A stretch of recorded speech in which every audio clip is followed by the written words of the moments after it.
सदाशिवसमारम्भां शङ्कराचार्यमध्यमाम् अस्मदाचार्यपर्यन्तां वन्दे गुरुपरम्परां। हरिः ओं श्रीगुरुभ्यो नमः। हरिः ओं वसुदेवसुतं देवं कंसचाणूरमर्दनं देवकी परमानन्दं కృష్ణం వందే జగద్గురుం. మనం భగవద్గీత 102వ క్లాస్లో ఉన్నాము. అంత ముందు క్లాస్లో 9వ అధ్యాయంలో 30వ శ్లోకం వరకు ముగించుకున్నాము. ఇప్పుడు 9వ అధ్యాయంలో 24 నుంచి 34 వరకు చాంట్ చేస్తాను. అహం హి సర్వయజ్ఞానాం భోక్తా చ ప్రభురేవ చ నతు మామభిజానంతి తత్వేనా తస్చవంతి తే యాంతి దేవవ్రతా దేవాన్ పితॄన్ యాంతి పితృవ్రతాః భూతాని యాంతి భూతేజాః యాంతి మద్యాజినోపి మాం పత్రం పుష్పం ఫలం తోయం యో మే భక్త్యా ప్రయచ్చతి తదహం భక్త్యుపహృతం అస్నామి ప్రయతాత్మనః. యత్కరోషి యదస్నాసి యజ్జుహోషి దదాసి యత్ యత్తపస్యసి కౌంతేయ తత్కురుష్వ మదర్పణం. శుభాశుభఫలైరేవం మోక్ష్యసే కర్మబంధనైః సన్యాసయోగయుక్తాత్మా విముక్తో మాముపైష్యసి. సమోహం సర్వభూతేషు న మే ద్వేషోస్తి న ప్రియః ఏ భజంతి తు మాం భక్త్యా మయి తే తేషు చాప్యహం. అపి చేత్ సుదురాచారః భజతే మామనన్యభాగ్ సాధురేవ సమంతవ్యః సమ్యగ్ వ్యవసితో హి సః. క్షిప్రం భవతి ధర్మాత్మా సస్వచ్ఛాంతిం నిగచ్చతి కౌంతేయ ప్రతిజానీహి న మే భక్త ప్రణశ్యతి. మాం హి పార్థ వ్యపాశ్రిత్య ఏపి స్యుపాపయోనయః స్త్రియో వైశ్యాస్తథా శూద్రాః తేపి యాంతి పరాం గతిం. కిం పునః బ్రాహ్మణా పుణ్యాః భక్తా రాజర్షయస్తథా అనిత్యమసుఖం లోకం ఇమం ప్రాప్య భజస్వ మాం. మన్మనా భవ మద్భక్తః మద్యాజీ మాం నమస్కురు మామే వైషసి యుక్తైవం ఆత్మానం మత్పరాయణః. ఓం తత్సదితి. శ్రీమద్భగవద్గీతాసు ఉపనిషత్సు బ్రహ్మ విద్యాయాం యోగశాస్త్రే శ్రీకృష్ణార్జున సంవాదే రాజవిద్యా రాజగుహ్య యోగో నామ నవమోధ్యాయః. మనం భగవద్గీతలోని 9వ అధ్యాయాన్ని 6 అంశాలుగా విభజించి చూడవచ్చు అని చూస్తూ వస్తున్నాము. అవి 1 ఉపోద్ఘాతం శ్లోకాలు 1 నుంచి 3 వరకు, 2 నిర్గుణ ఈశ్వర స్వరూపం శ్లోకాలు 4 నుంచి 10 వరకు, 3 సంసార కారణ శ్లోకం 11, 4 సంసార నివృత్తి ఉపాయం శ్లోకాలు 12 నుంచి 19 వరకు, 5 భావనారూప భక్తి శ్లోకాలు 20 నుంచి 29 వరకు, 6 భక్తి స్థుతి శ్లోకాలు 30 నుంచి 34 వరకు. మనం 5 అంశాలు ముగించుకుని 6వ అంశంలోకి అడుగు పెట్టాము ముందు క్లాస్లో. 5వ అంశంలో సకామ భక్తికి నిష్కామ భక్తికి మధ్య భేదం చూసాము. నిష్కామ భక్తికి ఎదగాలి సకామ భక్తి నుంచి అని కృష్ణ పరమాత్మ అక్కడ చెప్పాడు. నా మీదే పూర్తి భారం వేసిన వారి యోగక్షేమాలు నేను చూస్తాను అనే హామీ పత్రం కూడా ఇచ్చాడు.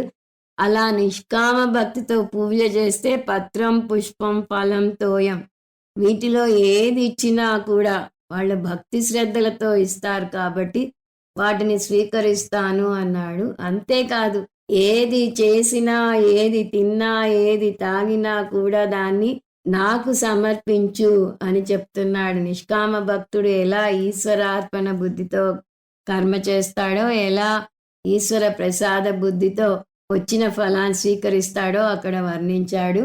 ఆ భావనతో చేస్తాడు కాబట్టి అతను కర్మబంధం నుంచి విడివడి వచ్చిన ఫలాలు శుభం అయినా అశుభం అయినా సమబుద్ధితో స్వీకరిస్తాడు అని కూడా చెప్పాడు. ఆ విధంగా నిష్కామ భక్తుడికి శాశ్వతమైన ఫలమైన మోక్షం వస్తుంది అని చెప్పటం వల్ల నిష్కామ భక్తుడి మీద పక్షపాత వైఖరి చూపించినట్టు అవుతుంది అని అనుకుంటారేమో. నాకెవరి మీద ద్వేషము లేదు, ఎవరి మీద రాగము లేదు, సమోహం సర్వభూతేషు అని ఎస్టాబ్లిష్ చేసుకున్నాడు కృష్ణ పరమాత్మ. అక్కడితో 2 రకాల భక్తి గురించి అయింది. ఇప్పుడు చివరి అంశం అయిన భక్తి స్తుతిని శ్లోకాలు 30 నుంచి 34 వరకు చూస్తాము. మనం ముందు క్లాస్లో 30వ శ్లోకం కూడా చూసాం. ఒకసారి అది మళ్ళీ చూద్దాం. ఆపిచే సుదురాచారః భజతే మామనన్య భాగ్ సాధురేవ సమంతవ్యః సమ్యగ్ వ్యవసితో హి సహా. కర్మయోగికి శాశ్వతమైన ఫలం ఇస్తాను అని చెప్పినప్పుడే నాకు ఎవరి మీద ద్వేషం లేదు, ఎవరు ప్రియమైన వ్యక్తులు కాదు అని చెప్పాడని చూసాము. అక్కడ దాని కొనసాగింపుగా ఎవరైనా సరే వాళ్ళు ఎటువంటి మనస్తత్వం ఉన్న వాళ్ళైనా, ఎంత పాపులైనా కూడా భక్తి గనక చూపించగలిగితే వారిని సాధువులుగానే పరిగణిస్తాను, వారు మారాలి అనుకుంటే చాలు అని 30వ శ్లోకంలో చెప్పాడు. సుదురాచార అంటే ఎంత గొప్ప పాపి అయినా కూడా భజతే మామనన్య భాగ్, వాళ్ళు మారాలి అనే సత్య సంకల్పంతో అనన్య భక్తితో నన్ను పూజిస్తే చాలు. సాధురేవ సమంతవ్య, అటువంటి వ్యక్తిని సాధువుగా పరిగణించవచ్చు అని చెప్పాడు కృష్ణ పరమాత్మ. సమ్యక్ వ్యవసితో హి సహా, అతను సరి అయిన నిర్ణయం తీసుకున్నాడు జీవితంలో అని చెప్తున్నాడు. ఎందుకంటే సాధారణంగా కొంతమందికి అసలు భక్తే ఉండదు, కొంతమందికి వాళ్ళు అనేక పాపాలు చేశారు, వాళ్ళు భక్తి చూపించడానికి అర్హులు కారు అనే ఒక నమ్మకంతో ఉంటారు. వారిని అపరాధ భావన కుంగదీస్తుంది కాబట్టి వాళ్ళు భక్తి మార్గానికి రానేరారు. అందువల్ల ఇటువంటి అపరాధ భావనలు ఉంటే వాటికి దూరంగా రండి అని చెప్తున్నాడు. ప్రతి సాధువుకి ఒక గతం ఉంటుంది, ప్రతి పాపికి ఒక భవిష్యత్తు ఉంటుంది అని ఒక సామెత. అంటే ఎవరూ పూర్తిగా మంచివారు కాదు, ఎవరూ పూర్తిగా చెడ్డవారు కాదు. కానీ మనం చెడ్డ పని చేసినా కూడా దాని చెడు అని గ్రహించి దాని నుంచి బయటికి రావడానికి ప్రయత్నించాలి. ఆ బయటికి రావడం మన వల్ల కాదు, అందువల్ల దానికి సరి అయిన సమయంలో భగవంతుని సహాయం కోరాలి. మనం జగత్తు మీద ఆధారపడుతూ వస్తున్నాం. జగత్తు మీద ఆధారపడే స్థాయి నుంచి భగవంతుని మీద ఆధారపడే స్థాయికి రాగలగాలి. ఎందుకంటే ఒక సునామీ వచ్చిందంటే మొత్తం ఆస్తి అంతా కనుమూసి తెరిచే లోపు మాయమైపోతుంది. అండమాన్లో సునామీ వచ్చినప్పుడు కట్టుబట్టలతో మిగిలారు కొంతమంది. నైటీతో ఉన్న అమ్మాయిలు అలాగే చెన్నైకి తరలింపబడ్డారు అని చెప్పుకున్నారు. అటువంటి పరిస్థితి మనం జగత్తు మీద ఆధారపడితే వస్తుంది. భగవంతుని మీద ఆధారపడితే ఆ భగవంతుడే మనని రక్షిస్తాడు. అందువల్ల ఇక్కడ భక్తి యొక్క స్తుతి ఈ శ్లోకాల్లో చూస్తాము. మొట్టమొదట ఏం చెప్పాడంటే కృష్ణ పరమాత్మ, మీరు ఎటువంటి వారైనా సరే మీరు మొహమాట పడకండి, మీరు భక్తి వైపు తిరగండి, పూర్తి భక్తితో అనన్య భక్తితో ప్రార్థన చేయండి అని చెప్పాడు. అలా దేవుని సహాయం పొందుతానని నిశ్చయం చేసుకున్న వ్యక్తికి ఏమవుతుంది అంటే అది వచ్చే శ్లోకంలో చెప్తున్నాడు. అది వచ్చే క్లాస్లో చూద్దామని చూసాము. ఇంతవరకు ముందు క్లాస్లో చూసాము. ఇప్పుడు 31. క్షిప్రం భవతి ధర్మాత్మా సస్వచ్ఛాంతిం నిగచ్చతి కౌంతేయ ప్రతిజానీహి నమే భక్త ప్రణశ్యతి. ఇందులో కూడా ఒక హామీ పత్రం ఇస్తున్నాడు కృష్ణ పరమాత్మ. ఏమని? నమే భక్త ప్రణశ్యతి, నన్ను నమ్మిన భక్తుడు నాశనం అవడు. అదేమిటో వివరంగా చూద్దాం. సహాయం కోసం భగవంతుణ్ణి అర్థించే భక్తుడు సహా క్షిప్రం ధర్మాత్మా భవతి. క్షిప్రం అంటే అతను అతి త్వరలోనే అచిరకాలంలోనే ధర్మాత్ముడవుతాడు. ఆత్మ అంటే ఇక్కడ మనసు. భగవద్గీతలో అనేక చోట్ల ఆత్మ పదం వస్తుంది. సందర్భాన్ని బట్టి దాని అర్థం మారుతూ ఉంటుంది. ఒక చోట ఆత్మ అంటే నేను, ఒక చోట ఆత్మ అంటే శరీరం, ఒక చోట ఆత్మ అంటే మనస్సు, ఒక చోట ఆత్మ అంటే ఆత్మే. ఇక్కడ ధర్మాత్మ అంటే ధర్మమైన మనసు ఉన్నవాడు.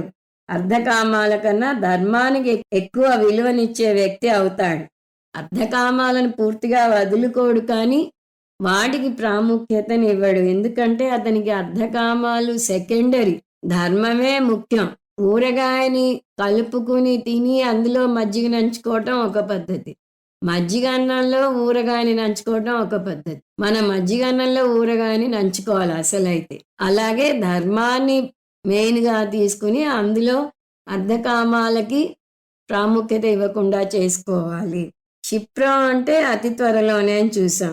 అతను త్వరలోనే ఆర్తభక్తి దశ నుంచి అర్థార్థి భక్తి దశకి ఎదిగి క్రమేపీ జిజ్ఞాసు భక్తికి ఎదుగుతాడు. అంటే భక్తిని తను అంతర్గతంగా ఎదగడానికి ఉపయోగించుకుంటాడు. అందువల్లే ధర్మాత్ముడు అవుతాడు. ఇది మనసుకు సంబంధించిందని చూసాం. అంటే భావనలో మార్పు రావాలి. అంతర్గతంగా ఎదగడానికి ప్రయత్నించే భక్తుడినే జిజ్ఞాసు భక్తుడు అంటాం. జిజ్ఞాసు భక్తికి ఎదిగితే దాని తర్వాత దశకు తేలిగ్గా చేరగలుగుతాడు. ఏమిటది? జ్ఞాని భక్తి. జిజ్ఞాసు భక్తుడు అంటే ఈశ్వర జ్ఞానం గురించిన ఇచ్చ ఉన్న భక్తుడు. అతనికి శాంతి, భద్రత, ఆనందాలు బాహ్య వస్తువుల్లోనూ తోటి మనుషుల్లోనూ దొరకవని తెలుసు. భగవంతుడే శాంతి, భద్రత, ఆనందాలను ఇస్తాడని తెలుసు. మనం మతపరంగా మాట్లాడితే భగవంతుడు అంటాం, వేదాంత పరిభాషలో మాట్లాడితే బ్రహ్మ అంటాం. ఇక్కడ బ్రహ్మ విషయంలో సరిగా అర్థం చేసుకోవాలి. బ్రహ్మ అని దీర్ఘం తీస్తే చతుర్ముఖ బ్రహ్మ. బ్రహ్మా దేవానాం ప్రథమ సంభభూవ అని ముండకోపనిషత్తులో మొట్టమొదటి లైనే వస్తుంది. అక్కడ సగుణ బ్రహ్మ లేదా చతుర్ముఖ బ్రహ్మ మొట్టమొదట పుట్టాడు అని. బ్రహ్మ అని దీర్ఘం తీయకుండా రాస్తే అది నిర్గుణ బ్రహ్మ. అందువల్లనే కన్ఫ్యూజన్ లేకుండా ఇంగ్లీష్లో చెప్పేటప్పుడు స్వామీజీ బ్రహ్మన్ అని వాడుతూ ఉంటారు. సో వేదాంత పరిభాషలో బ్రహ్మ, రిలీజియన్ ప్రకారం భగవంతుడు అంటాం. ఏదైనా ఒకటే, అది నిర్గుణ బ్రహ్మ జ్ఞానం పొందాలి. అందువల్లనే అథాతో బ్రహ్మ జిజ్ఞాస అని బ్రహ్మసూత్రాలు మొదలవుతాయి. అందువల్ల మనకి బ్రహ్మ జ్ఞానం పొందాలి అనే జిజ్ఞాస ఉండాలి అని చెప్తుంది. ఆ జిజ్ఞాస ఎప్పుడైతే బయలుదేరుతుందో అప్పుడే ఎక్కడి నుంచో శాస్త్రం వస్తుందని కృష్ణ పరమాత్మ 7వ అధ్యాయంలోనే చెప్పాడు. చూడండి, ఒక పువ్వు పరిమళించగానే తుమ్మెద వచ్చి వాలుతుంది. ఆ పువ్వు నేను పరిమళిస్తున్నాను, వచ్చిన మధువుని గోలు అని తుమ్మలకి ఆహ్వానం పంపనక్కరలేదు. అదంతటా అదే వెతుక్కుంటూ వస్తుంది. అదే విధంగా మీరు సాధన చతుష్టయ సంపన్నులవగానే గురువే మిమ్మల్ని వెతుక్కుంటూ వస్తాడు. అది 10వ అధ్యాయంలో కూడా చెప్తాడు. తేషాం సతతయుక్తానాం భజతాం ప్రీతిపూర్వకం దదామి బుద్ధియోగం తం ఏన మాముపయాంతి తే. ఎందుకంటే భగవంతుని సూత్రం ఒకటి ఉంది, సహజమైన కోరిక తీరాలి. దాహం వేయటం సహజమైన కోరిక, దానికి భగవంతుడే నీరు ఏర్పాటు చేశాడు. ఆకలి సహజమైన కోరిక, ఆహారాన్ని సమకూర్చాడు. గాలి పీల్చడం సహజమైన కోరిక, భగవంతుడే గాలిని కూడా సమకూర్చాడు. అలాగే ఈశ్వర జ్ఞాన తృష్ణ సహజమైన కోరికగా మారితే భగవంతుడే గురువుని ఏర్పరచాలి. అందువల్ల శాస్త్రం వస్తుంది, గురువు వస్తాడు, నేర్చుకునేందుకు అనువైన వాతావరణం ఏర్పడుతుంది, జ్ఞానం కలుగుతుంది. చాలా మంది చెప్తూ ఉంటారు, నాకు ఉపనిషత్తులు నేర్చుకోవాలని తపన ఉండేది, లేదా భగవద్గీత నేర్చుకోవాలని తపన ఉండేది, అనుకోకుండా మీరు దొరికారు, నేర్చుకుంటున్నాము అని. అంటే ఆ తపనని సహజమైన కోరికగా మలుచుకోగలిగినప్పుడు గురువే వెతుక్కుంటూ వస్తాడు. దానివల్ల జ్ఞానం కలుగుతుంది, జ్ఞాని భక్తుడిగా మారుతాడు అని కృష్ణ పరమాత్మ ఇక్కడ హామీ ఇస్తున్నాడు. సస్వశాంతిం నిగచ్చతి. జ్ఞానం పొందితే కలిగే ఫలం ఏమిటి అంటే శాశ్వతమైన ఆనందం. మనం కోరే శాంతి, భద్రత, ఆనందాల్లో ఆనందం తాత్కాలికమైన ఆనందం. మనం శాశ్వతమైన ఆనందం పొందుతాం అనుకుంటాం గానీ, అది తాత్కాలికమైన ఆనందమే. కానీ అదే మనం జ్ఞానయోగానికి వస్తే మనం పొందే ఆనందం శాశ్వతమైన ఆనందం. మనం పూర్ణ పురుషులో నేర్చుకుంటాం. ఆనంద స్వరూపులో నేర్చుకుంటాం. మనం సచ్చిత్ ఆనంద స్వరూపులం. మనం ఇప్పుడు బోరున ఏడుస్తున్నా కూడా మనం ఆనంద స్వరూపులమే అనే విషయాన్ని జీర్ణించుకోగలిగితే అప్పుడు మనకి కలిగే ఆనందం శాశ్వతమైన ఆనందం. సో సస్వత్ శాంతిం నిగచ్చతి అన్నాడు. జ్ఞాని భక్తుడవైన మరుక్షణమే నువ్వు జ్ఞానివి అవుతావు. జ్ఞానం ఏమిస్తుంది? జ్ఞాని ఎలా ఉంటాడో తన బోధ మొదట్లోనే చెప్పాడు. ఇంకా చెప్పాలంటే దానితోనే తన బోధని మొదలెట్టాడు. గతాసూనగతాసూంచ నాను శోచంతి పండితాహ అన్నాడు. అంటే జ్ఞాని దేని గురించి బాధపడడు, అతని జీవితంలో దుఃఖం ఉండదు. అందువల్ల ఇక్కడ శాంతిం నిగచ్చతి అన్నాడు. శాంతిని పొందుతాడు అంటే ఎటువంటి శాంతి? ఇప్పుడొచ్చి మరుక్షణం మాయమైపోయే శాంతి కాదు. సస్వత్ శాంతిం, శాశ్వతమైన శాంతి. జీవితంలో ఏ ఒడిదుడుకులు ఎదురైనా కూడా చెక్కు చెదరని శాంతిని పొందుతాడు. ఇవన్నీ అర్జునుడు నమ్ముతాడో లేకపోతే గాలికి ఎగిరిపోయే హామీలు అనుకుంటున్నాడో అని అనుమానం వస్తుంది కృష్ణ పరమాత్మకి. అందువల్ల ఇక్కడ హామీ పత్రాన్ని కూడా జోడిస్తున్నాడు. ఇది చాలా ముఖ్యమైన వాక్యం. కౌంతేయ ప్రతిజానీహి, ఓ అర్జున నేనిచ్చిన మాటను నమ్ము, ఇది అక్షర సత్యం అని చెప్తున్నాడు. నువ్వు నమ్మటమే కాదు అందరికీ చెప్పు అని దాని అర్థం. ఏమిటది? నమే భక్త ప్రణశ్యతి. ఏమిటా అక్షర సత్యం? నా భక్తుడెన్నడు ఆధ్యాత్మికంగా కింద పడడు. ఈ సెంటెన్స్ సరిగా జాగ్రత్తగా వినండి. నా భక్తుడెన్నడు ఆధ్యాత్మికంగా కింద పడడు. లౌకికంగా జీవితంలో ఒడిదుడుకులు ఎదుర్కోక తప్పదు. అవి ప్రారబ్ధ కర్మ వల్ల వస్తాయి. జ్ఞానికి కూడా శారీరకంగా కొన్ని బాధలు వస్తాయి, వేరే తక్కిన బాధలు వస్తాయి. కానీ ఆధ్యాత్మికంగా అంతకంతకు ఎదుగుతూ వస్తాడే కానీ కింద పడే ప్రసక్తే లేదు. నమే భక్త ప్రణశ్యతి. ఇది నా మాటగా నమ్ము, నా భక్తుడివి కమ్ము. నా భక్తుడికి ఎటువంటి ఆధ్యాత్మిక పతనము ఉండదు అని చెప్తున్నాడు. మన కోణం ఎలా ఉండాలి అన్న దాంట్లో పదే పదే చూస్తూ వస్తున్నాం. జగత్తు మీద ఆధారపడే స్థాయి నుంచి భగవంతుని మీద ఆధారపడే స్థాయికి రావాలి. భగవంతుని మీద ఆధారపడే స్థాయి నుంచి మన మీదే ఆధారపడే స్థాయికి రావాలి అని నేర్చుకుంటాం. ఇక్కడ మనం రెండవ స్థాయి గురించి చూస్తున్నాం. భగవంతుని మీదే ఆధారపడే స్థాయికి రావాలి. 32 మాం హి పార్థ వ్యపాశ్రిత్య ఏపిస్యు పాపయోనయః స్త్రియో వైశ్యాస్తథా శూద్రాః తేపి యాంతి పరాం గతిం. ఇంతకుముందేమన్నాడు? సుదురాచారులైనా కూడా నన్ను నమ్మితే, నా మీద భక్తి చూపితే వాళ్ళు పైకి వస్తారు. ఇప్పుడు అంతేకాదు, పాపయోనిలో పుట్టిన వారు కానీ, స్త్రీలు కానీ, వైశ్యులు కానీ, శూద్రులు కానీ వారు కూడా నా మీద భక్తి చూపిస్తే వారు కూడా శాశ్వతమైన ఫలాన్ని పొందుతారు అని చెప్తున్నాడు. అంటే ఏదైనా లోటుపాట్లు ఉన్నవారు కూడా తలుచుకుంటే తన భక్తులు అయి మోక్షం పొందవచ్చు అని సూచిస్తున్నారు. లోటుపాట్లు అంటే ఏదైనా బలహీనత ఉన్నవారు, అంటే శారీరక బలహీనత అవ్వచ్చు, మానసిక బలహీనత అవ్వచ్చు, బుద్ధిపరమైన బలహీనత అవ్వచ్చు, వాతావరణపరమైన బలహీనత కూడా కావచ్చు, లేదా తల్లిదండ్రుల పరమైన బలహీనత కావచ్చు. ప్రహ్లాదుడు ఎదుర్కొన్నది ఈ ఆఖరిది. తండ్రి పరంగా అవస్థపడ్డాడు. నారాయణాయ నమః అనటానికి వీలు లేకుండా హిరణ్యకశిపతే నమః అనమని ఆంక్షలు విధించాడు. అయినా అతను ఎలా మోక్షం పొందాడో మనకు తెలిసిన విషయం. అందువల్ల ఏమంటున్నాడు కృష్ణ పరమాత్మ? పార్థ మాం హి వ్యపాశ్రిత్య తే అపి పరాం గతిం యాంతి. ఓ పార్థ, ఏవైనా బలహీనతలున్న వారు కూడా నన్ను శరణు వేడితే వారు కూడా పరమగతిని పొందుతారు, అంటే మోక్షాన్ని పొందుతారు. తే అపి అంటే వారిలో ఏదో ఒక బలహీనత ఉన్నా కూడా, పరమగతి అంటే మోక్షం. ఎప్పుడు వారి మీదే వారు ఆధారపడటం మానేసి భగవంతుని మీద ఆధారపడటం నేర్చుకున్నప్పుడు పొందుతారు. వారే ఒక సమస్యలో ఉన్నవారు, వారికే ఒక బలహీనత ఉంది. అటువంటి వారు వారి మీద వారు ఆధారపడితే ఎలా మోక్షాన్ని పొందుతారు? వారు భగవంతుని మీద ఆధారపడటం నేర్చుకోవాలి.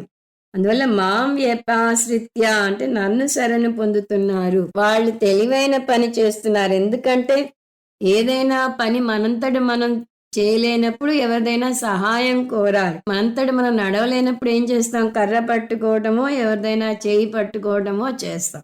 వ్యపాశ్రిత్య అంటే ఆధారపడాలి. లక్ష్మీ నరసింహ మమదేవి కరావలంబం. శంకరాచార్య వారు అనేక కరావలంబ స్తోత్రాలు రచించారు. ఆయన కోసం రచించలేదు అది.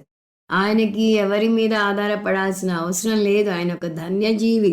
పూర్వజన్మ సుకృతం ఉంది. అన్ని అనుకూల పరిస్థితులు ఉన్నాయి. అయినా లోక శ్రేయస్సు కోరి రాశారు ఆయన. అందరి జీవితం సుగమంగా ఉండాలని రాశారు. కరావలంబం అంటే ఆధారం.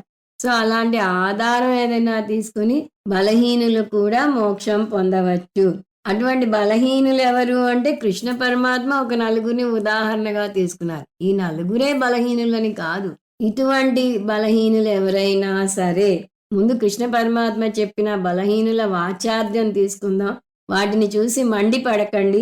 వాటిలోని గూఢార్థం తర్వాత చూద్దాం. మొదటిది పాపయోనః. పాపుల ఇంట్లో పుడతారు. ముందే చూసాం ప్రహ్లాదుడు పాపుల ఇంట్లో పుట్టి కూడా అతను ఎలా మోక్షం పొందాడు అనేది. ఇటువంటి వారు ఏటికి ఎదురీదాల్సి ఉంటుంది. ఆధ్యాత్మిక చింతనను తల్లిదండ్రులు పిల్లలకు లేత వయసులోనే అలవాటు చేయాలి. నిజానికి తల్లి గర్భంలో ఉండగానే ఆధ్యాత్మికతను పెంపొందించుకుంటారని శాస్త్రం చెప్తుంది. అందుకనే తల్లిని కడుపుతో ఉండగా రామాయణం, భారతాలు అటువంటి మంచివి చదవమని చెప్తూ ఉంటారు. అలాంటిది తల్లిదండ్రులు నాస్తికులైతే ఇంకా పిల్లల పరిస్థితి ఏమిటి? అతను ఏదో పాపం చేస్తే గాని అలాంటి పాపపు యోనిలో పుట్టాడు. స్త్రియః అంటే స్త్రీలు. స్త్రియః పాపయోనిహి అనకూడదు. పాపయోనిహి వేరు, స్త్రియః వేరు. పాపయోనిహి అంటే నాస్తికుల ఇంట్లో పుట్టిన వారని చూసాం. తర్వాత స్త్రీలు. స్త్రీల గురించి ఎందుకు చెప్పాడో తర్వాత చూద్దాం. వైశ్యాహ అంటే వైశ్యులు. శూద్రాహ అంటే శూద్రులు. 4 వర్ణాల్లో బ్రాహ్మణులు, క్షత్రియులు, వైశ్యులు, శూద్రులు వస్తారని చూసాం. అందులో ఇద్దరిని ఇక్కడ పేర్కొన్నాడు కృష్ణ పరమాత్మ. ఈ నలుగురు ఏటికి ఎదురీదాలి అంటున్నాడు. ఎవరా నలుగురు? పాపయోనులు, స్త్రీలు, వైశ్యులు, శూద్రులు. దానికి కారణం ఏమిటి అంటే వేదాంతం అంటే ప్రాథమికంగా జ్ఞానం పొందటం. జ్ఞానం పొందాలి అంటే బుద్ధి చాలా పదునుగా ఉండాలి. తెలివితేటలు బాగుండాలి. బుద్ధి సూక్ష్మ శరీరానికి చెందినది, స్థూల శరీరానికి చెందింది కాదు. అందువల్ల మన అర్హత గురించి మాట్లాడేటప్పుడు మనం మాట్లాడే అర్హత సూక్ష్మ శరీరానికి చెందింది అవుతుంది. తత్వబోధలో మీరు నేర్చుకునే మొట్టమొదటి అంశమే జ్ఞానం పొందడానికి కావాల్సిన అర్హత ఎవరికి ఉంది అంటే సాధన చతుష్టయ సంపన్నుడికి మాత్రమే ఉంది అని వస్తుంది. ఇక్కడ అతని ఎత్తు బరువు గురించి కానీ, అతను ఆడ మొగ అని కానీ, వయసు వ్యవహారం కానీ ఏమీ రావు. అధికారి సాధన చతుష్టయ సంపన్నుడై ఉంటే చాలు. ఎంత వయసులో ఉన్నా పర్వాలేదు. ఈ లక్షణాలని దేనికి చెందినవి? బుద్ధికి చెందినవి. అందువల్ల ఇక్కడ స్త్రీలు, వయస్సులు, శూద్రులు మాట ఎత్తినప్పుడు శారీరకంగా స్త్రీత్వం, శారీరకంగా వైశ్యత్వం, శారీరకంగా శూద్రత్వం గురించి చెప్పడం లేదు. 3 రకాల అంతర్గత వ్యక్తిత్వాల గురించి చెప్తున్నాడు కృష్ణ పరమాత్మ. అంటే స్వభావపరంగా స్త్రీత్వం, స్వభావపరంగా వైశ్యత్వం, స్వభావపరంగా శూద్రత్వం గురించి చెప్తున్నాడు. అదేమిటో చూద్దాం. స్వభావ స్త్రీత్వం, స్వభావ రీత్యా భావోద్రేకాలకు గురి కావటం. స్త్రీలు ఎక్కువ ఎమోషనల్ గా, సెంటిమెంటల్ గా ఉంటారు. ఎక్కడ భావోద్రేకం ఎక్కువగా ఉంటుందో అంటే ఎమోషనల్ గా ఎక్కడ ఉంటారో అక్కడ ప్రాక్టికల్ గా ఆలోచించలేరు. అంటే వీరి విషయంలో బుద్ధి కన్నా మనసు పై స్థాయిలో ఉంటుంది. మనసు బలంగా ఉండి బుద్ధి మీద కూడా అధికారం చెలాయిస్తుంది. వారి మనోమయ కోసం, విజ్ఞానమయ కోసం మీద అధికారం చూపుతుంది. శాస్త్రం ప్రకారం విజ్ఞానమయ కోసం అదుపులో మనోమయ కోసం ఉండాలి. కానీ స్త్రీ మనస్తత్వం ఉన్నవారి బుద్ధి మనసు యొక్క అదుపులో ఉంటుంది. మనసు బుద్ధిని తన అధీనంలో పెట్టుకుంటే వేదాంత జ్ఞానం పొందటం కష్టం అవుతుంది. ఏమిటా సమస్య అంటే ఈ మనసు డామినేటింగ్ గా ఉంటే ఫస్ట్ కావాల్సింది మనుషులతో సంగత్వం. మనసు బలంగా ఉన్న వారికి అనుబంధాలు, ఆత్మీయతల మీద మమకారం ఎక్కువగా ఉంటుంది. ఇది ప్రాథమిక సమస్య. వారెవరినో గాఢంగా ప్రేమిస్తారు. అవతలి వారు కూడా అంత గాఢంగానూ తమని తిరిగి ప్రేమించాలి అనుకుంటారు. అలా ఎవరో ఒకరితో అనుబంధం పెంచుకుని ఉంటారు. వేదాంతం చెప్పే మొట్టమొదటి అంశమే ఈ సంగత్వం నుంచి, బంధుత్వాల నుంచి బయటపడాలి. అహం అసంగం బ్రహ్మాస్మి. అసంగోహం అసంగోహం అసంగోహం పునః పునః అని వస్తుంది. న మృత్యుర్న శంకా న మే జాతి భేద పితా నైవ మేనైవ మాతా న జన్మ న బంధుర్న మిత్రం గురుర్నైవ శిష్య చిదానంద రూప శివోహం శివోహం అని వస్తుంది నిర్వాణ షట్కం. సో ఎవరూ లేరు, నాకు దేనితోనూ సంగత్వం లేదు అని నేర్చుకోవాలి అని చెప్పగలగాలి. కానీ ఈ స్త్రీ మనస్తత్వం ఉన్న వారికి ఈ బంధుకత్వం అంత తొందరగా పోదు. కొంతమంది స్త్రీలు వేదాంతం నేర్చుకోవాలి, సంగత్వం పోవాలి అంటే, అయితే నా కొడుకు మీద నేను సంగత్వం పెంచుకోకూడదు, అయితే నాకు వేదాంతమే వద్దు అనేస్తూ ఉంటారు. అందువల్ల వారు నేర్చుకోవటం కష్టం. రెండవ సమస్య, భగవంతునితో సంగత్వం పెంచుకుంటారు. ముందు సమస్య మనుషులతో సంగత్వం, ఇప్పుడు భగవంతునితో సంగత్వం. వారి భావోద్రేకాలను అరికట్టడానికి ఒక ఇష్టదైవం ఉండాలి. అంటే వారు భగవంతుణ్ణి అన్నగానో తండ్రిగానో కొడుకుగానో భావించి ఏ కష్టం వచ్చినా వారికి మొరపెట్టుకుంటారు. అదంతా సగుణ బ్రహ్మ లేదా ఏకరూప బ్రహ్మతో చేసే ప్రార్థన అని చూస్తూ వస్తున్నాం. వేదాంత బోధలో అది మొట్టమొదటి స్థాయి. మందభక్తి దానికన్నా ఎదగాలి అని వస్తుంది. దానికన్నా ఎదగటానికి వారు అంత తేలిగ్గా ఇష్టపడరు. నిర్గుణ బ్రహ్మ గురించి తెలుసుకుని వైరాగ్యం పెంచుకోవాలి అంటే వారు ఆ వైరాగ్యాన్ని పెంచుకోలేరు. అందువల్ల స్త్రీ అంటే స్త్రీ సహజమైన భావోద్రేకాలు ఉన్నవారు అని అర్థం. అది స్త్రీ అవ్వచ్చు, పురుషుడు అవ్వచ్చు.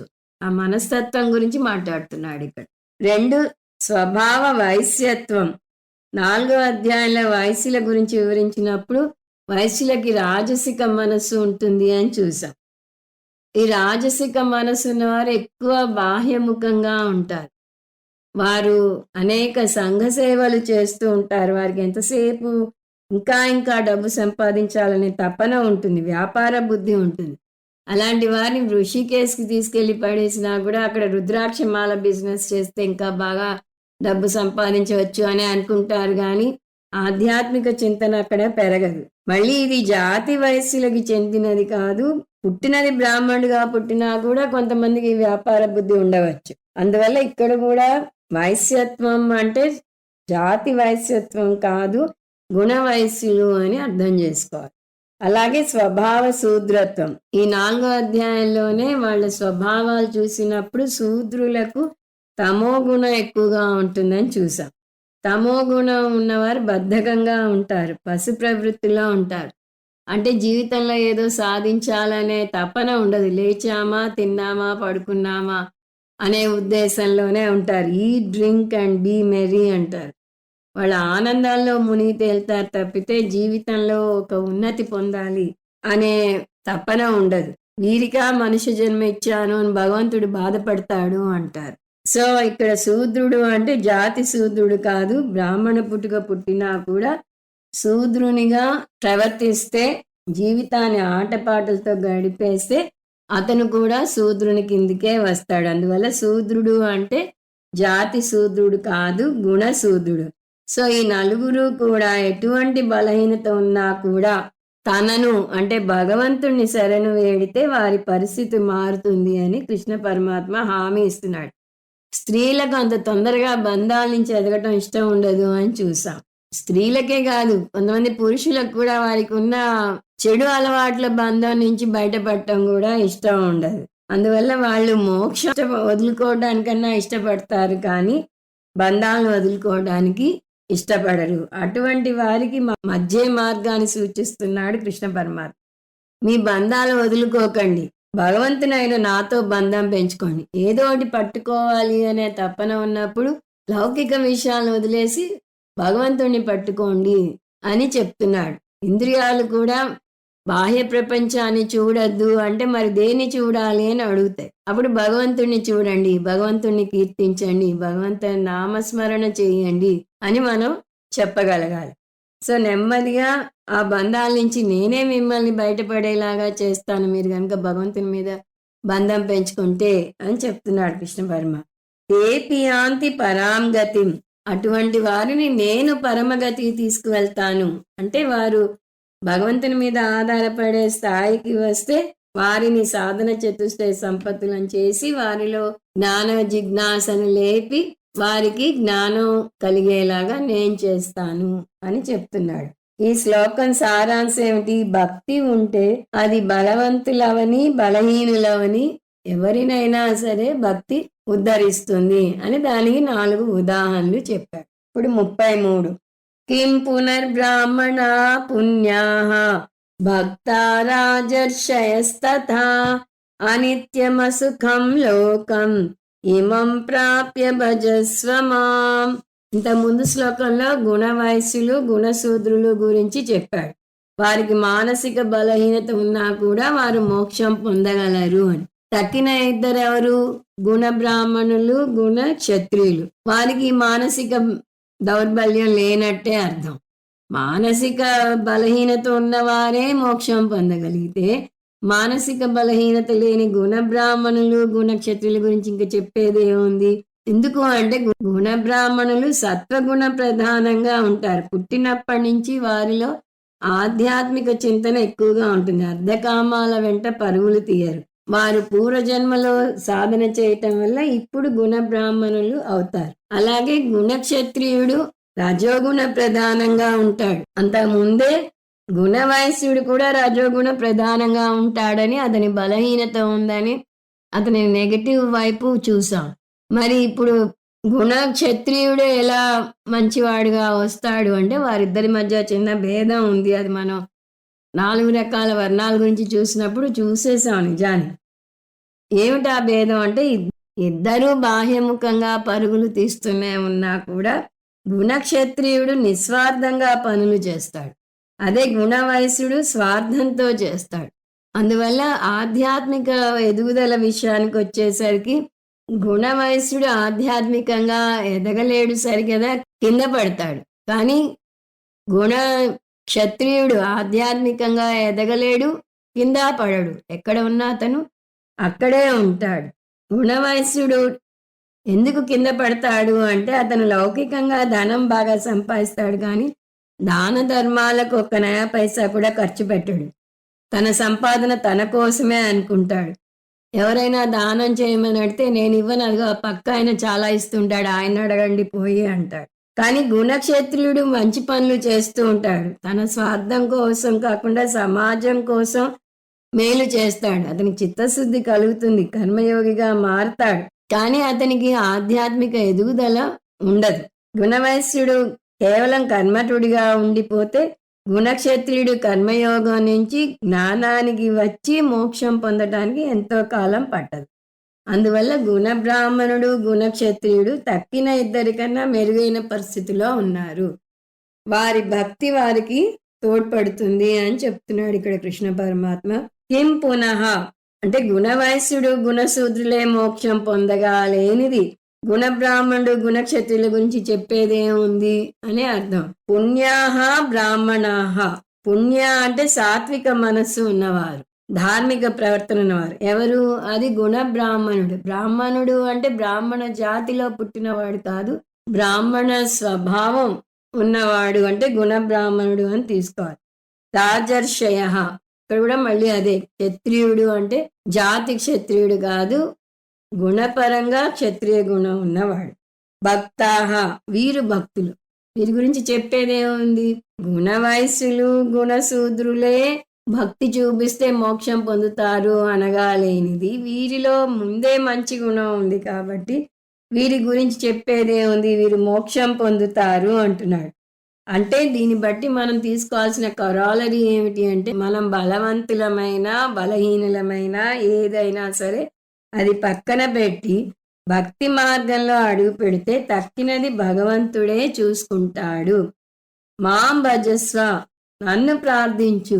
మొదట్లో ఆర్తభక్తుడిగా ఉన్నా పర్వాలేదు, నన్ను కోరికలతో ప్రార్థన చేసినా పర్వాలేదు, ఎక్కడో అక్కడ మొదలు పెడితే చాలు. కొంతమంది ఊపిరి పీల్చుకునే తీరిక కూడా ఉండదు, రిటైర్ అయ్యాక చూస్తాను అనుకుంటారు. కానీ రిటైర్ అయ్యేదాకా ఉంటామా లేదా అనే విషయం వాళ్ళకి తెలియటం లేదు.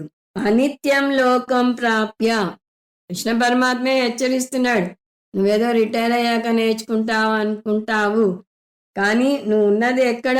అనిత్య లోకంలో ఉన్నావు. నీకు ప్రాప్తించినది అనిత్య లోకం. అందువల్ల మంచి పనులను వాయిదా వేయకు, ఇప్పుడే మొదలుపెట్టు. హిందీలో ఉంది, తెలుగులో ఉంది, అన్నిట్లో ఉన్న సామెత అర్థం ఏంటి? రేపు చేయాల్సిన పనిని ఇవాళే చెయ్యి, ఇవాళ చేయాల్సిన పనిని ఇప్పుడే చెయ్యి. అందుకని ఒక సంకల్పం మంచిదైనప్పుడు ముహూర్తం కూడా చూడక్కర్లేదంటారు. సంకల్ప బలమే చాలు. ఒక మంచి పని చేయాలి అని అనిపించిన క్షణమే చేసేయాలి. రేపు చేద్దాం అనేసరికి అది బలహీనత అయిపోతుంది. ఒక దానం చేయాలనుకుంటే ఇవాళ చేసేయాలి, రేపు వచ్చేసరికి మన ఆలోచన మారిపోతుంది. అదేవిధంగా భక్తి చూపించాలి అని నిర్ణయించుకుంటే ఇప్పుడే చూపించాలి. ఈ కృష్ణ పరమాత్మ చెప్పిన వాటిలో ఏది మీకు నచ్చినా, ఇది బాగుంది, నేను జనవరి 1 రాబోతోంది, జనవరి 1 నుంచి ఆచరణలో పెడతాను అని వాయిదా వేయకూడదు. ఇవాళ విని ఇవాళ నచ్చిందా ఇవాళే ఆచరణలో పెట్టండి. ఎందుకంటే మన పరిస్థితి, మన మనసు ఎలా మారిపోతుందో మనకు తెలియదు. మన అనిత్యమైన ప్రపంచంలో ఉన్నాము అని కృష్ణ పరమాత్మే చెప్తున్నాడు, మీరు నేను చెప్పడం కాదు. గీత వినే తీరిక లేదు, ఉపనిషత్తులు వినే తీరిక లేదు అంటే పర్వాలేదు. పొద్దునే లేచి చక్కగా స్నానం చేసి కాఫీ తాగే ముందు దేవుని ముందు నిల్చుని భక్తిగా నమస్కారం చేయండి. ఇంకేమీ చేయనవసరం లేదు. శారీరక, భావపర, మానసిక, ఆధ్యాత్మిక ఎదుగుదల కోసం ఒక నిమిషం, కనీసం 1/2 నిమిషం శ్రద్ధగా ప్రార్థన చేయండి. కానీ మొదలు పెట్టండి. భగవద్గీత మహాత్మ్యం మీరు భగవద్గీత పుస్తకంలో చూస్తే విష్ణుమూర్తి భూదేవికి చెప్తాడు, 18 అధ్యాయాలు చదివిన వాడు ఈ ఫలం పొందుతాడు అని అక్కడ చెప్తూ 18 అధ్యాయాలైనా సరే, 9 అధ్యాయాలైనా సరే, 3 చదివినా, 1 అధ్యాయం చదివినా, అందులో 4 శ్లోకాలు చదివినా, 1 శ్లోకం చదివినా, అర శ్లోకం చదివినా చాలు అనుకుంటూ వస్తుంది. దానికి తగ్గ ఫలం పొందుతాడు అని అక్కడ వివరంగా వస్తుంది. ఆ విధంగా మీరు భగవంతుని ముందు నమస్కారం పెట్టడం నేర్చుకోండి. టు బిగిన్ విత్ పెద్ద పెద్ద శ్లోకాలు, సహస్రనామాలు చదవకపోయినా పర్వాలేదు. అవే మిమ్మల్ని నెమ్మదిగా ఎదిగేలాగా చేస్తుంది. కానీ అది వెంటనే మొదలు పెట్టండి. ఎందుకంటే మీరు అనిత్య లోకంలో ఉన్నారు. ఆ అనిత్య లోకం కూడా ఎలా ఉంది? అసుఖం.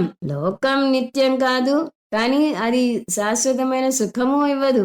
అనేక కష్టాలతో నిండి ఉంది. మీరు చూపించాల్సిన భక్తిని వాయిదా వేయకండి. రేపేం పొంచి ఉందో మీ ఊహకు అందదు. ఆరోగ్య సమస్యలు ముంచుకు రావచ్చు. భగవద్గీత చదువుదామని కూర్చుంటే కన్ను సరిగా పనిచేయకపోవచ్చు.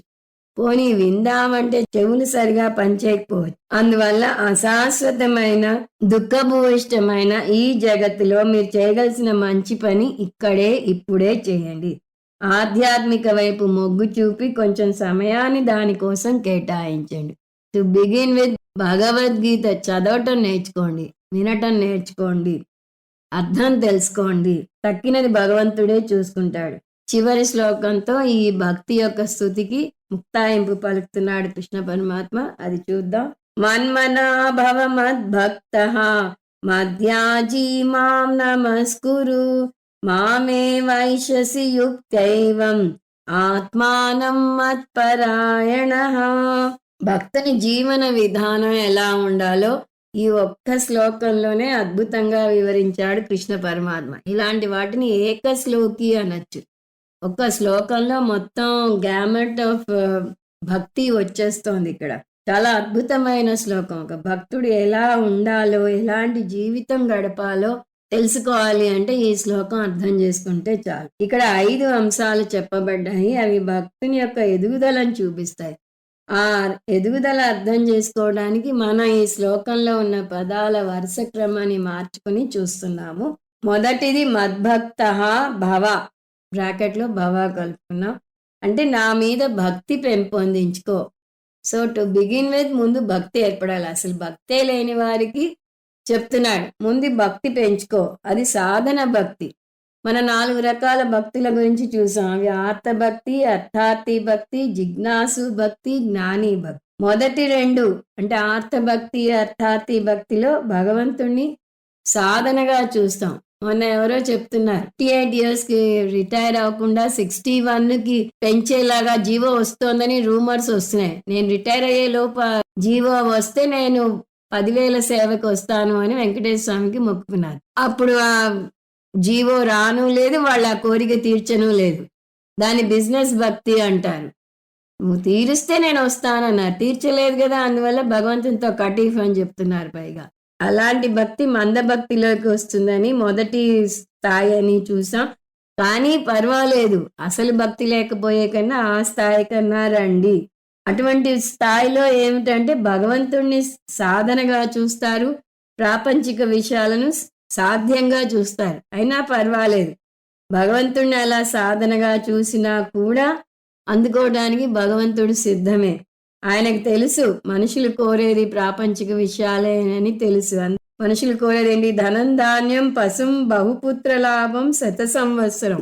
వీటిలో ఏది కోరినా ఇస్తూనే ఉంటాడు భగవంతుడు. ఇస్తాడు కాబట్టే వాళ్ళు కోరుతూ ఉంటారు. అందువల్ల భగవంతుడిని సాధనగా వాడినా కూడా పర్వాలేదు. దీన్ని సకామ భక్తి అంటారని, సకామ భక్తి కూడా ఫలితాలు వస్తాయని చూసాం. ఇంత ముందు కూడా చూసాం, భక్తి ఉన్న వ్యక్తికి శాంతి ఉంటుంది. అటువంటి భక్తి, అది ఎటువంటి భక్తి అయినా సరే వారిని కూడా స్వీకరిస్తాను అని అంటున్నాడు కృష్ణ పరమాత్మ. 2 మత్పరాయణ.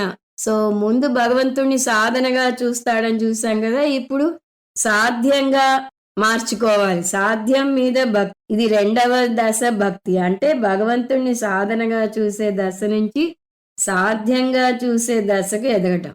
మనం వెంపర్లాడే శాంతి, భద్రత, ఆనందాలు బాహ్య వస్తువుల్లో లేవని ఒక దశలో అర్థం చేసుకుంటాం. ఎన్ని ఉన్నా అవన్నీ ఒక్క క్షణంలో మట్టిమయమైపోతాయని తెలుసుకుని భగవంతుని వైపు దృష్టి మరల్చాలి. మత్పరాయణంలో పరం ఆయనం అంటే జీవితం యొక్క అంతిమ లక్ష్యం. అందువల్ల భగవంతుడు సాధన అనే దశ నుంచి భగవంతుడు సాధ్యం అనే దశకి రావాలి. ఇది 2వ దశ. 3 మన్మనా భవ. నన్ను నీ లక్ష్యంగా ఎన్నుకున్నాక ఏకాగ్రత వీడకు. ఇది ముముక్షు భక్తి. గృహస్థుగా ఏ లౌకిక వ్యవహారం నడిపినా, అంటే ఇల్లు కట్టుకున్నా, డబ్బు సంపాదించుకున్నా, పిల్లల్ని కన్నా, వారి బాగోగులు చూస్తున్నా, ఎన్ని పనులున్నా సరే వీటి వెనుక మనిషిగా మీ జీవిత లక్ష్యం ఏమిటి అనేది మర్చిపోకూడదు. ఇవేవి మానమనటం లేదు, కానీ తంబూరా శృతిలాగా మీ మనసులో భగవంతుని మీద ధ్యాస ఉంటూనే ఉండాలి. భగవంతుని చింతన ఎప్పుడూ ఉండాలి. మన్మనాభవ అంటే సుప్త చేతన మనసులో నిరంతరం పెట్టుకో అని దాని అర్థం. అంటే ముముక్షు భక్తికి ఎదగాలి, గమ్యాన్ని ఎప్పుడు మర్చిపోకూడదు. మధ్యాజీ భవ. అంకిత భావంతో చేయాలి. ఏ పని చేసినా యత్ కరోషి యదస్నాసి యజ్జుహోషి దదాసి యత్ అని మనం ఇంత ముందే చూసాం. ఏ పని చేస్తున్నా కూడా నాకే అంకితం చేయి అంటున్నాడు. ఇది నిష్కామ భక్తి. ఇవన్నీ మన నిష్కామ భక్తిలో చూసాం, కానీ చిన్న చిన్న స్థాయి భేదాలను ఇప్పుడు చూపించుకొస్తున్నాడు. ఏ పని చేసినా నాకే అర్పించు అన్నాడు. అప్పుడు అలా చేయటం వల్ల ప్రతి పని కూడా ఆధ్యాత్మిక సాధనగా అవుతుంది. అన్నం వడ్డించగానే తినకుండా భక్తితో ఈశ్వరుణ్ణి తలుచుకుని తింటే అది యజ్ఞంగా మారుతుంది. అంత ముందు కూడా చూసాం, ఏం చేసినా ఈశ్వరార్పణ బుద్ధితో చేయాలి అంటే నిష్కామ భక్తి లేదా కర్మయోగం పాటించాలి అని చూసాం. మాం నమస్కురు. నన్నే శరణు వేడు. నమస్కారం చెయ్యి అంటే మొట్టమొదటే నా భక్తుడు అవ్వు అన్నాడు. అక్కడే భక్తుడు అవ్వాలంటే నమస్కారం చెయ్యాలి. ఇక్కడ కూడా మళ్ళీ నమస్కారం చెయ్యి అంటున్నాడు. ఏమిటి అంటే ఈ నమస్కారం అర్థం నన్ను శరణు వేడు, నా దీవెనలు కోరు అంటే ఈశ్వర అనుగ్రహం కోరే భక్తిది. పై 4 దశలు పాటిస్తూ వస్తే సహజంగా ఆధ్యాత్మికంగా ఎదుగుతాం. కానీ ఒక్కోసారి ఆధ్యాత్మికంగా ఎదిగినప్పుడు గర్వం వచ్చే ప్రమాదం ఉంది. గర్వం వచ్చిన మనిషి పతనం అవుతాడు. జీవితంలో ఏ విజయం సాధించినా ఈశ్వరుని అనుగ్రహం వల్లనే పొందామని గ్రహించాలి. అంతేకాదు భవిష్యత్తులో కలగబోయే విజయాలకు కూడా ఈశ్వరుని అనుగ్రహం కావాలని గుర్తుంచుకోవాలి. సో మా నమస్కురు అంటే కేవలం నమస్కారం చేయటం కాదు, నన్ను శరణు వేడు అని అర్థం. ఇంతకుముందేమన్నాడు? మధ్యాజీ భవ అన్నాడు. అంటే నీ ఫ్రీ విల్ని ఉపయోగించి నువ్వు చేసే కర్మలు చెయ్యి, వాటిని నాకు అంకితం చెయ్యి అన్నాడు. ఇక్కడ నన్ను శరణు వేడు అంటున్నాడు. అంటే ఈశ్వర అనుగ్రహం కూడా కోరు అని అర్థం. ఈ విషయం మనం చాలాసార్లు చూసాం. మన భవిష్యత్తును నిర్దేశించేది ఏమిటి? ఫ్రీ విల్లా? ఈశ్వర కృప? అంటే ఇక్కడ భగవంతుడే ఆ సందేహాన్ని తీర్చాడు. నీ ఫ్రీ విల్ ఉపయోగించి నువ్వు చేయాలనుకున్న కర్మలు నువ్వు చెయ్యి. కానీ నన్ను శరణు వేడు. అంటే ఫలితాన్ని నా మీద వదులు. ఈశ్వర కృప తగ్గట్టుగా నీకు ఫలితం వస్తుంది అంటున్నాడు. అందువల్ల ఈ 2 మనిషికి అవసరమే. ఇప్పుడు ఈ 5 దశలను మళ్ళీ ఒకసారి టూకీగా చూద్దాం. 1 మద్భక్తా భవ. నా మీదే భక్తి పెంచుకో. ఇది సాధన మీద భక్తి. 2 మత్పరాయణః. నన్నే నీ అంతిమ లక్ష్యంగా చేసుకో. అది సాధ్యం మీద భక్తి. 3 మన్మనా భవ. నన్ను నీ లక్ష్యంగా ఎన్నుకున్నాక ఏకాగ్రత వీడకు. ఇది ముముక్షు భక్తి. మద్యాజీ భవ. నువ్వు చేసే ప్రతి పనిని నాకే అంకితం చెయ్యి. ఇది నిష్కామ భక్తి. మాం నమస్కురు. నన్నే శరణు వేడు. నా దీవెనలు కోరు. ఇది ఈశ్వర అనుగ్రహం కోరే భక్తి. ఈ 5 నియమాలు పాటిస్తే ఏం జరుగుతుంది? ఏవం ఆత్మానం యుక్త్వా. ఇటువంటి భక్తి తత్పరతో కూడిన జీవితం గడిపితే మాం ఏవ ఏష్యసి. నన్నే పొందుతావు. అంటే మోక్షం పొందుతావు. అందువల్ల భక్తిలో ఏ దశలో ఎదిగినా సరే నెమ్మదిగా ఎదిగి దైవకృప వల్ల మోక్షం పొందుతావు. దీన్నే ఇంకో విధంగా చెప్పాలంటే ఏకరూప ఈశ్వర భక్తితో మొదలుపెట్టి అనేక రూప ఈశ్వర భక్తి స్థాయికి ఎదిగి ఇక్కడి నుంచి అరూప ఈశ్వర భక్తికి ఎదగాలి. కానీ అలా ఎదగడానికి ప్రప్రథమంగా భక్తికి శ్రీకారం చుట్టాలి. దీనికి ఒక చిన్న ఉత్తరం మీకు ఉదాహరణగా చెప్తాను. ఒక ఉత్తరం వస్తుంది. అది ఇలా ఉంటుంది. ప్రియమైన నీకు, నువ్వు పొద్దున్న లేవగానే నాకేసి చూసి చిరునవ్వు నవ్వుతావు అనుకున్నాను. కానీ నువ్వు లేస్తూనే నీ ఎదురుకుండా బీరువాకున్న అద్దంలోకి నిన్ను నువ్వు చూసుకుని నీ జుట్టు సరి చేసుకుని అవతలికి వెళ్ళిపోయావు. సరే, స్నానం చేసి వచ్చి నన్ను పలకరిస్తావు అనుకున్నాను. స్నానం చేస్తూనే సరాసరి బల్ల మీదకి వెళ్ళిపోయావు. అక్కడ ఉన్న టిఫిన్ తినే ముందన్నా ఒకసారి నా కేసు చూస్తావు అనుకున్నాను. న్యూస్ పేపర్లో మునిగిపోయి ఆ టిఫిన్ న్యూస్ పేపర్ చూస్తూ తినేస్తున్నావు. గమనిక, ఇది సెల్ ఫోన్ రాకముందు వచ్చిన ఉత్తరం. సరే, న్యూస్ పేపర్ చదువుతూ టిఫిన్ తినేసావు. ఇంకా ఆఫీస్కి వెళ్ళిపోతున్నా. ఆ చెప్పులు వేసుకుని వెళ్తూ అన్నా ఒకసారి వెనక్కి తిరిగి చూసి నా కళ్ళలోకి చూసి ఒక నవ్వు నవ్వో ఒక పలకరించో వెళ్తావు అనుకున్నాను. అప్పుడు కూడా నా కేసు చూడలేదు, వెళ్ళిపోయావు. బస్సు ఎక్కి కూర్చున్నావు. పోనీలే, బస్సులో ఖాళీగా ఉంటావు కదా, కాసేపు నన్ను తలుచుకుంటావు, మనసారా నా గురించి ఆలోచిస్తావు అని అనుకుంటే హాయిగా కళ్ళు మూసుకుని నిద్రపోయావు. బస్సు దిగావు, ఆఫీసు వెళ్ళావు. ఆఫీస్ పని మొదలు పెట్టే ముందన్నా నా గురించి ఏమన్నా ఆలోచిస్తావా అంటే వెళ్తూనే ఆఫీస్ పనిలో మునిగిపోయావు. రోజంతా ఆఫీస్ పని సరిపోయింది. మళ్ళీ ఇంటికి అలసటగా వచ్చావు. ఇంటికి వచ్చాకన్నా ఇదిగో వచ్చాను అని ఒకసారి కనపడతావు అనుకున్నాను. కనపడలేదు. ఇంటికి వచ్చాక కూడా నీ ఫైల్స్ ముందేసుకుని వాటిలో మునిగిపోయావు. అప్పుడు ఊరుకున్నాను, రాత్రి ఉంది కదా అని. మళ్ళీ రాత్రి భోజనం చేసేటప్పుడు కూడా నీ లోకంలో నువ్వు ఉన్నావు. నాకేసి ఒక్కసారి కూడా చూడలేదు, నన్ను తలుచుకోనే లేదు. సరే, ఇంకా రాత్రి పడుకునేటప్పుడు గుడ్ నైట్ చెప్తావేమో అని ఆశగా ఎదురు చూశాను.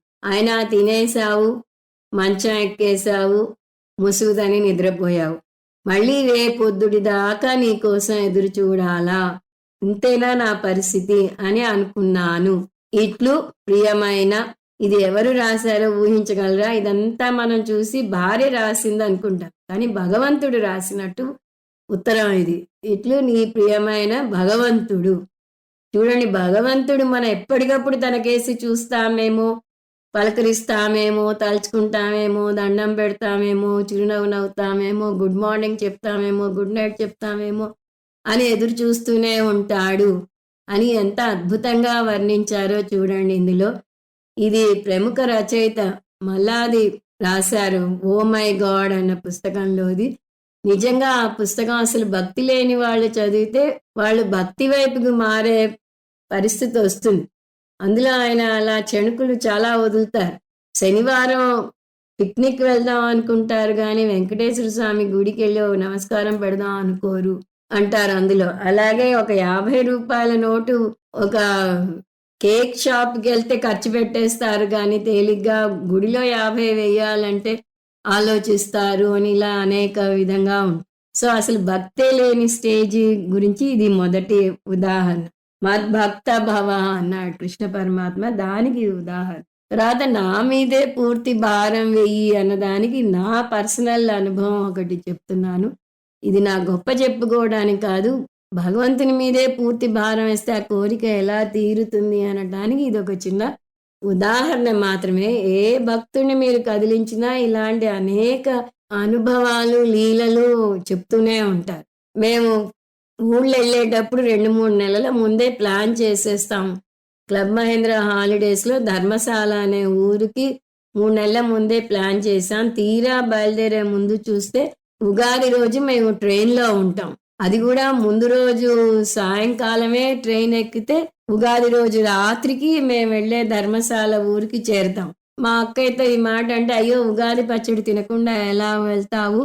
పోనీ రా మెటీరియల్ తీసుకెళ్ళి ట్రైన్‌లో ఆ ఉగాది పచ్చడి కలుపుకొని తిను" అన్నది. ఏం అక్కర్లేదు భగవంతుడే చూసుకుంటాడు అని నేను నిశ్చయంగా చెప్పాను. ఎలా చెప్పానో నాకిప్పుడు ఆశ్చర్యమే. నేను అవన్నీ ఏం తీసుకెళ్ళను. తినాలనుకుంటే గూడా గాదు. భగవంతుడే నాకిస్తాడు ఉగాది పచ్చడి అని చాలా ధైర్యంగా చెప్పేశాను.